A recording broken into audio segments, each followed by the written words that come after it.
when you've been travelling as long as I have, you occasionally miss some of the home comforts, whether that be a Sunday dinner, bacon sandwich, a greasy chip butter, even a Greg's pasta. No! Last night I managed to find some salt and vinegar crisps. Something. And all it did was make me want fish and chips. I'm in Istanbul. You don't see fish and chip shops in Istanbul, but there is one. It's about an hour's walk from where I am now, but they do cod and chips. So I'm gonna go and satisfy my craving for good old British food by eating some fish and chips. Maybe we'll find some interesting things on the way, who knows. This is the Fenerbahce Stadium, where the famous football team play. Hosted a few European Cup finals as well, I think. This vlog isn't going to be just about fish and chips, because near the fish and chip shop is something called the Istanbul Toy Museum. I was told about this last night from the owner of the hostel. And I looked on the maps and then saw that it was literally a 5-minute walk from the fish and chip shop. So, perfect. That's today's plan. Eat some fish and chips and look at some retro toys. I've been walking along this road for almost an hour. As you can see, the weather's not great. It's not too bad. It's not belting it down with rain. It's a little bit rainy, but... And this fish and chip shop should be somewhere on my right any time now. And here we are. Pies, fish and chips.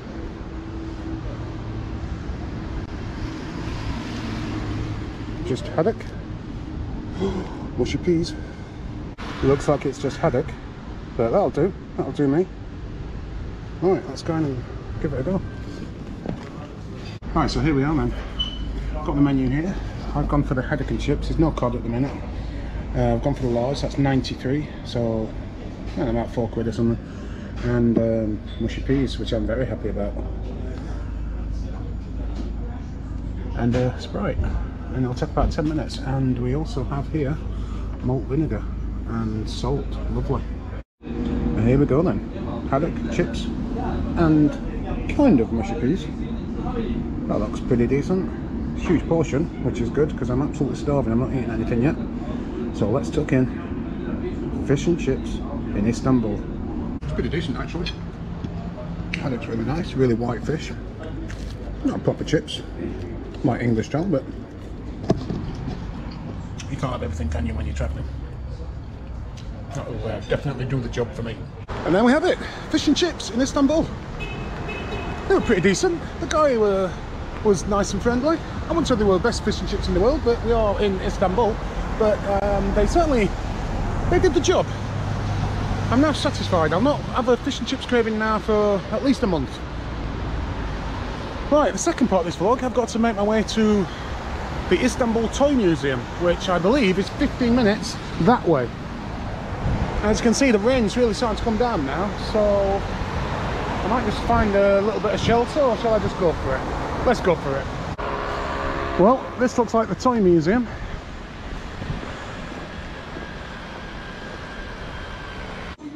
Bloody hell. How weird is that? So these are Fatos toys, which apparently were a pioneer in the history of Turkish toys since 1971. Flintstones there. Wow, got toys from the 1930s in America and 1950s in Japan and Portugal, Germany. All the different bears. Got a dentist bear, barber bear, another barber bear, and a blacksmith. These black teddy bears were manufactured in memory of the Titanic victims. 1,912 were made. 1912 being the year that the Titanic struck an iceberg and sank.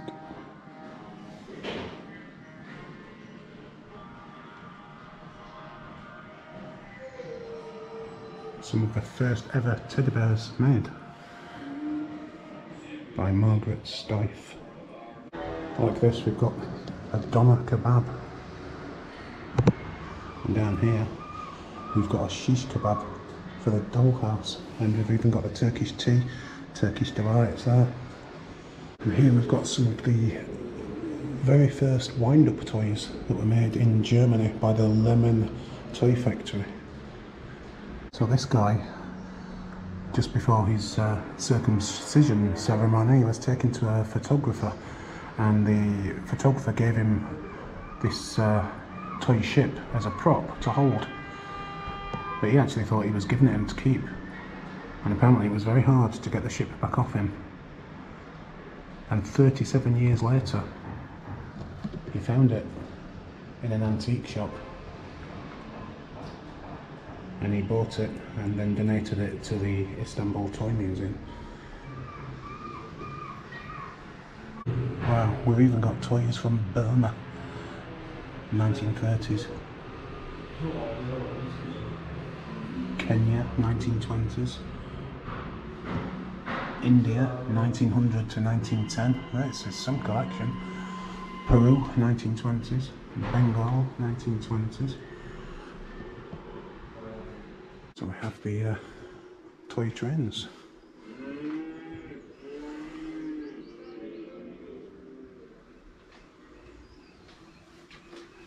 Train stations there. It's an incredible collection. It's like the old ticket machines.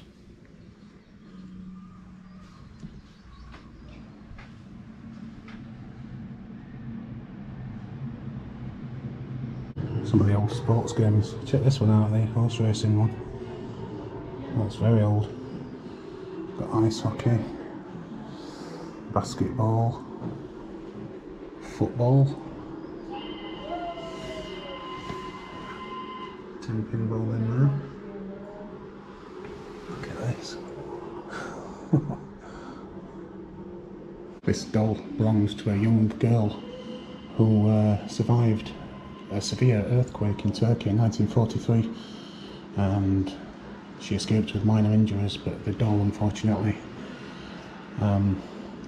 broke its left arm, and that's why it's been sellotaped together. The girl sellotaped the arm together. Do children still play with dolls' houses? Are they still a thing?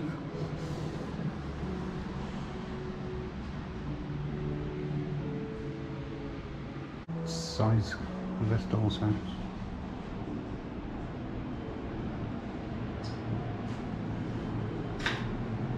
And over here we have bathroom scenes.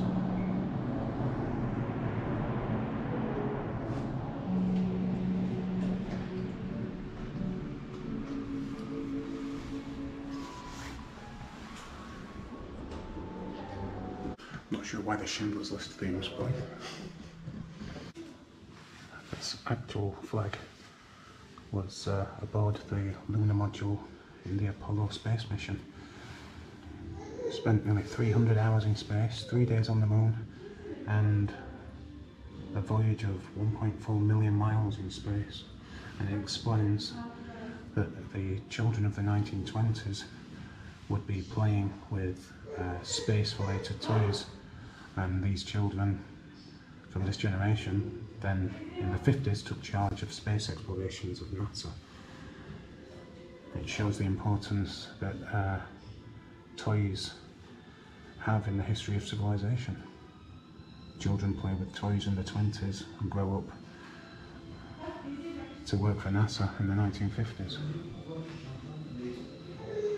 Wow, look at these.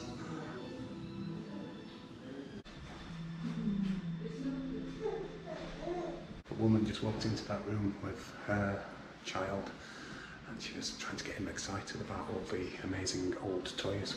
He was just more interested in me. She was showing him the toys, he's turning around like this to get a better look at this weirdo.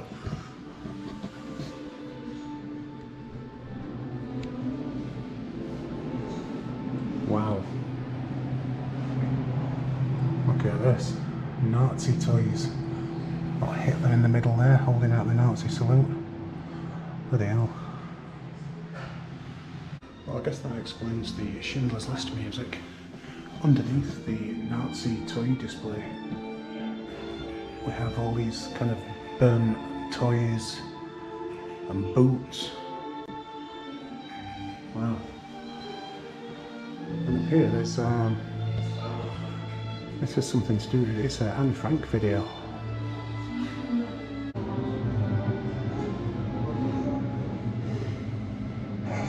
It's quite an unexpected ending to the toy museum, to come into this final room and see the Nazi toys and then see the kind of effects of the Holocaust, and then to see the video called The Short Life of Anne Frank. I guess this is a memorial to all the children that died during the Holocaust.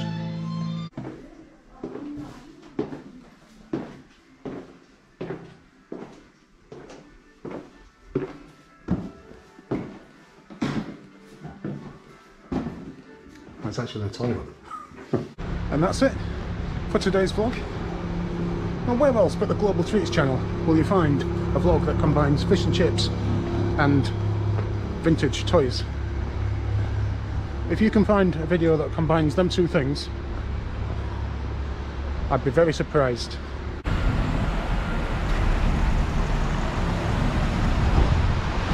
This